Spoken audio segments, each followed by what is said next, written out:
পুজো প্যান্ডেলে কে কী করবেন কে কী করবেন না সেরকম একটা গাইডলাইন্স থাকলে মানুষও সেটাকে ফলো করতে পারে। বিভিন্ন হোর্ডিং ব্যানার যেন ক্লামজি না হয় কিন্তু সুদিং হয়, সেটা দেখে নিতে হবে। দুর্গাপুজোর সময় ভিড়ের কথা মনে রেখে ট্রান্সপোর্ট ডিপার্টমেন্টকে বেশি গাড়ি চালাতে হবে। বেশি গাড়ি চালানো মানে বেশি গাড়ি নিয়ে আসা নয়, ফ্রিকোয়েন্সি বাড়াতে হবে। আমি সিএসকে বলবো মেট্রোর সাথে কথা বলছে যাতে ওরা ফ্রিকোয়েন্সি বাড়িয়ে মেট্রোটা সারাক্ষণ চালায়, এবং বিশেষ করে লোকাল ট্রেন যেগুলো আছে নর্থ 24 পরগনা, সাউথ 24 পরগনা, যেগুলো অ্যাডজেসেন্ট কানেক্টেড, সেগুলো যেন একটু বেশিক্ষণ পর্যন্ত চলে যাতে লোক বাড়ি ফিরে যেতে পারে যথাসময়ে।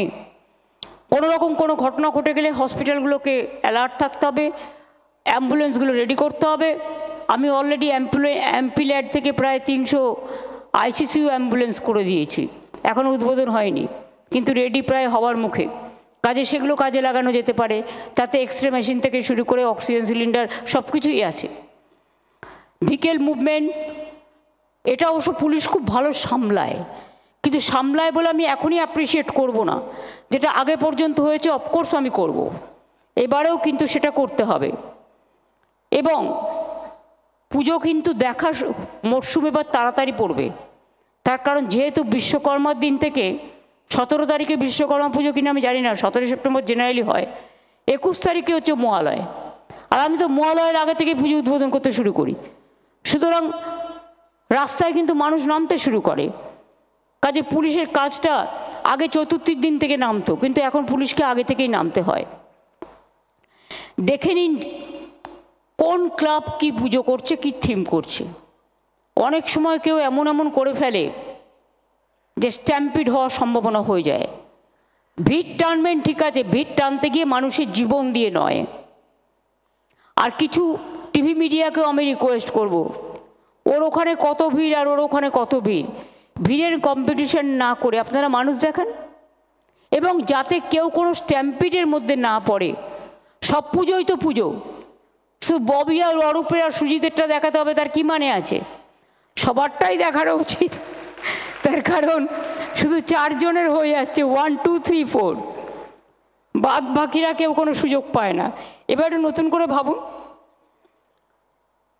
এটা আপনাদের ব্যাপার, নিজস্ব ব্যাপার, কিন্তু যাই হোক একটু ভাবুন। সবসময় সতর্ক থাকবেন। আগুন লাগার ইনসিডেন্ট প্রায় ঘটছে নিজেদের গাফিলতির জন্য। পুজোতে যেন কিছু না হয়, ভিড় থাকবে। বড় গাড়ি ঢুকতে অনেক সময় অসুবিধে হয়, বাইক মোবাইল যেটা, সেটা ফায়ার ব্রিগেডের, সেটাকে সর্বত্র যাতে জোন ওয়াইজ ভাগ করে রাখা হয় যাতে ইমিডিয়েট পৌঁছতে পারে, এবং অ্যাম্বুলেন্সও তাই। বিসর্জনের জায়গায় আলোর বন্দোবস্ত করা, কারণ প্রত্যেকটা জেলাতেও এখন পুজোর কার্নিভেল হয়। বিসর্জনের জায়গায় আলোর বন্দোবস্ত করা, ব্যারিকেডিং সবই ভালো করে করতে হবে ক্লাবগুলোর সাথে সমন্বয় করে। যদি কোনো এমার্জেন্সি হয় তার জন্য প্রস্তুত থাকতে হবে। ডিস্ট্রিক্টগুলোকেও, জেলা হসপিটাল, ব্লক হসপিটালগুলোকে অ্যাক্টিভেট করে ফায়ার ব্রিগেডকে, আমরা যেমন আজকে এখানে মিটিং করছি, আপনারাও জেলার লাইন ডিপার্টমেন্ট যারা যারা কানেক্টেড তাদের নিয়ে একটা মিটিং করুন, তাহলে কী হবে, কানেকশানটা হয়ে যাবে। যদি কোনো এমার্জেন্সি হয় তাদের প্রস্তুত থাকতে হবে। প্রয়োজনীয় সংখ্যক ডাক্তার, নার্স এবং অ্যাম্বুলেন্স সব যেন হাতের কাছে থাকে। হেল্পলাইন নাম্বারগুলো যেন ঠিকমতো কাজ করে। আমি সবাইকে অনুরোধ করব, আইন মেনে প্রশাসনের সাথে সহযোগিতা করুন।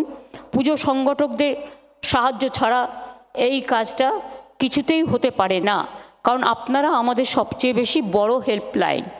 এছাড়া অন্য কোনো স্থানীয় মানুষ ছাড়া এটা কখনো হয় না। আপনাদের যেটা শাশ্বত বলছিল যে পুজো উদ্যোক্তাদের সুবিধার কথা মাথায় রেখে প্রতিবার আমরা যে 1 উইন্ডো অনলাইন যেটা আমরা ব্যবস্থা করি আসান, সেটা এবারও যথাসময়ে ওপেন করতে যেন বলা হয়, যাতে 1 উইন্ডো ক্লিয়ারেন্স হয়ে যায়, বারবার কাউকে ঘুরতে না হয়। পুজো সবার জন্যে ভালো হয়ে উঠুক, আনন্দে মেতে উঠুন আপনারা সকলেই। সাথে সাথে দেখলেন সবাই আজকে বাংলায় কত সুন্দর সুন্দর কথা বললেন। যারা অত্যাচারিত হচ্ছে, নিপীড়িত হচ্ছে, জেলায় ফিরে আসছেন, দরকার হলে ক্লাবের পক্ষ থেকেও, প্রশাসনের পক্ষ থেকেও তাদের একটু নতুন জামা কাপড় দেবেন, তার কারণ তারা তো তাদের সব কেড়ে নিচ্ছে এবং খুবই অত্যাচার করে ফিরে আসছে অত্যাচারিত হয়ে। কিন্তু এই অত্যাচার আমরা পছন্দ করি না, আমরা কারো উপর করব না। কেউ খারাপ কাজ করেছে বলে সেই খারাপ কাজটা যেন আমরা না করি। আমাদের সহনশীলতা আমাদের ঐতিহ্য, এটা আমাদের সংস্কৃতি, এটা আমাদের সম্প্রীতি। এবার তো আপনারা অপেক্ষা করছেন আমি কি বলবো। জয় বাংলা বলার জন্য এ তো বলতেই হবে, এটা অন্তরের ভাষা। সব ধর্মকে শ্রদ্ধা জানিয়ে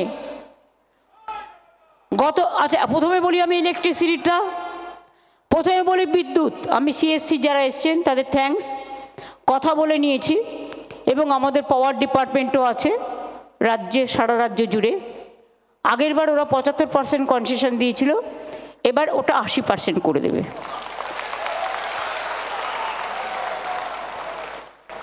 ফায়ার লাইসেন্স সহ সমস্ত সরকারি ফি মকুব করে দেওয়া হলো। এবার কত? এই আগের বার 85,000 দিয়েছিলাম, এবারে 90 করি।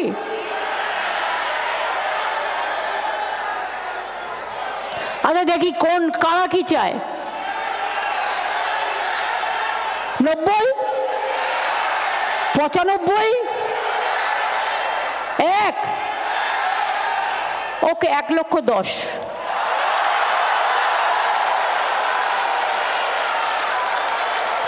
খুশি তো? পুজোটা যেন খুশিতে ভরপুর থাকে। জয় মা দুর্গা, জয় মা দুর্গা, জয় মা দুর্গার জয়। জয় বাংলা, জয় বাংলা, জয় বাংলার জয়। সর্বধর্ম সংস্কৃতি, সব ধর্ম, সব বর্ণ, সব সম্প্রদায় সবাইকে ইনভলভ করবেন, সবাইকে নিয়ে কাঁধে কাঁধ মিলিয়ে চলবেন। এটাই সম্প্রীতির বাংলা, এটাই সংস্কৃতির বাংলা। আর বড় পুজোগুলো গরিব ক্লাবগুলোকে, যেমন ছোট ছোট ক্লাবগুলোকে হেল্প করেন, সে হেল্পটা যেন হয়, এটা আর আমি বলবো না। আর মেয়েরাও খুব ভালো পুজো করছে, আমার মেনি থ্যাঙ্কস। এবং জেলা ব্লকে যে পুজোগুলো হয় সেগুলোও খুব ভালোভাবে যাতে হয়, আমাদের শুভকামনা থাকবে। আরে দাঁড়ান, জাগো দুর্গা ইন্দ্রনীল গাইবে, না শুনে পালাচ্ছেন কেন? কাজেই জয় মা দুর্গার জয় বলে মা আসুন শান্তিতে, সুজলা সুফলা বাংলায়, শস্য শ্যামলা বাংলায়, সুন্দরী গৌরবিনী বাংলায় বাংলা মাকে যেন বরণ করতে পারি আমরা, আমাদের শঙ্করধ্বনি দিয়ে, উলুধ্বনি দিয়ে এবং সর্বধর্মকে সাথী করে নিয়ে। একতাই আমাদের সবচেয়ে বড় ধর্ম। ধর্ম যার যার আপনার, উৎসব কিন্তু সবার, এটা মনে রাখবেন। অনেক ধন্যবাদ এই প্রোগ্রাম পুলিশের অর্গানাইজ করবার জন্য, এবং সঞ্চারিকাকেও ধন্যবাদ খুব ভালোভাবে সঞ্চালনা করবার জন্য।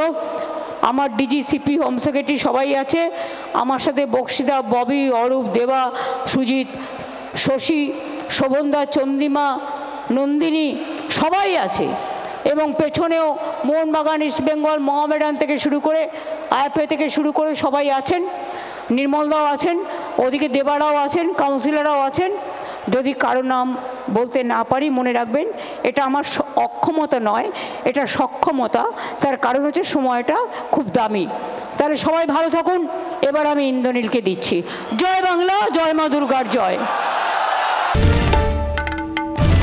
বাংলার আওয়াজ, বাঙালির আবেগ, জি 24 ঘন্টা।